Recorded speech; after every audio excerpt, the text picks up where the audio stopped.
generations. And now, the power of two restores the one.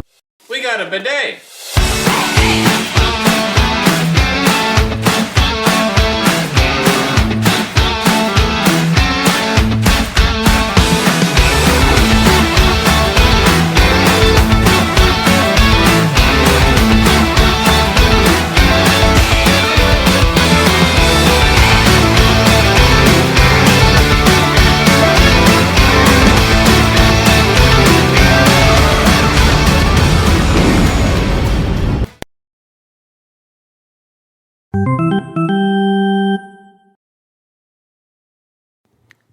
Hello everybody, we got the USA West map today.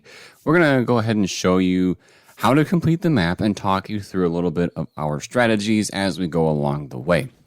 Now, if you've played MLB the Show in the past, you may recognize that this is basically the USA map, but divided into thirds this time around. You know, before you'd have to conquer the entire map all at once, basically.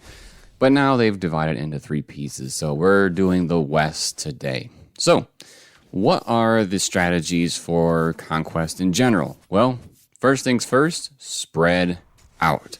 As you can see on the screen, there is a ton of open spaces between us and all of the other MLB teams' bases.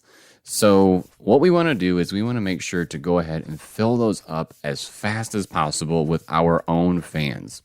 The reason for this is because the more territories that we have in between turns, the more reinforcements we're going to be able to apply in the reinforced stage.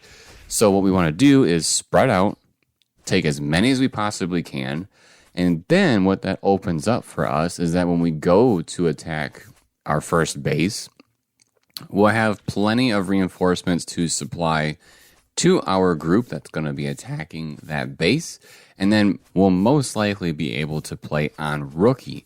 So my suggestion is to, get as many as you can, reinforce your territory that is right next to a base, and get it to the point where you have 4 times as much fans as the base that you're going up against. Now, of course, you can have more, but that's kind of the benchmark that you're looking for, because if you do that, then when you go to attack, you can play against them on rookie. If you're trying to save time and you want to get through this as quick as possible, of course, you can play on higher difficulties, but if you want the easiest experience that you can have with this, go ahead and get that many fans, 4 times as many as they have, and then attack them. Now, another big thing that you want to be aware of, especially with this kind of map, is if the enemy is going to be coming after your bases.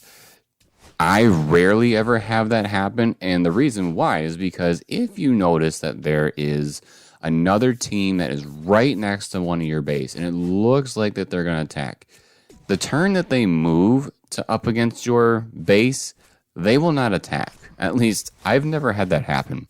They usually wait at least 1 turn. Most of the time, they wait 2 turns before they attack your base.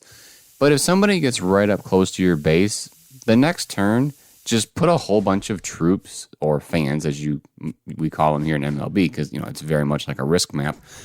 Just go to that base, put a whole bunch of fans, and then take out that 1 or 2, however many spots that the opponent has right up against your base.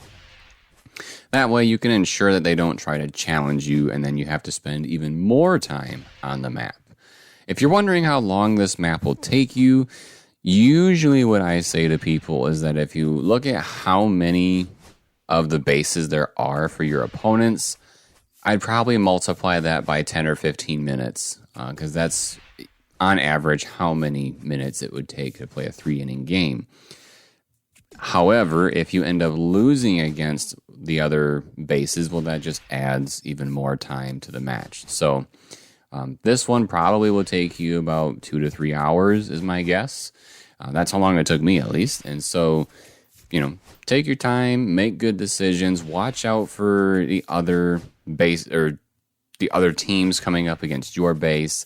And really, once you start getting a couple of these bases under your belt, it'll be kind of a domino effect the rest of the way, because once you take out a base and you had a ridiculous amount of fans at that base, then you can use that group to go and rip through a whole bunch of territories. And then once you've done that, it increases your reinforcement stage again and again and again. So it's a little slow to start out, but once you get going, it's a very, very quick domino effect process. So, yeah, if you have any questions, feel free to drop them in the comments. If you like this video, make sure to subscribe to the channel and turn on notifications. We are here to help you and help you be more and more successful at MLB the Show. So, yep, drop the questions in the comments. I'll get back to you as soon as possible. But otherwise, thank you for watching, and go Tigers.